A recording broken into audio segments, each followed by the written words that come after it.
Hello, કેમ છો મિત્રો? તો આજે હું બનાવવા જઈ રહ્યો છું સ્પોટ ઇડલી, જે સાઉથ ઇન્ડિયનમાં બહુ ફેમસ છે.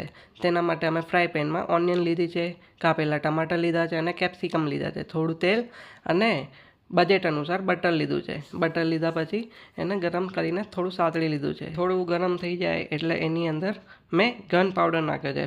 મલગા પોડી પાવડર એટલે ગન પાવડર નાખ્યા પછી એને મસ્ત રીતે મિક્સ કરી લીધું છે અને એને 3 ભાગમાં ડિવાઈડ કરી દીધું છે, કારણ કે અમારે 3 સ્પોટ ઇડલી બનાવવાની છે. સ્પોટ ઇડલી માટે આપણા ઘરે બનાવેલું ખીરાનો એક ડોયો ભરીને સ્પોટ ઇડલીના 3 ભાગ ઉપર નાખી દીધો છે અને 5 મિનિટ માટે એને સ્ટીમ કરવા મૂકી દીધા છે.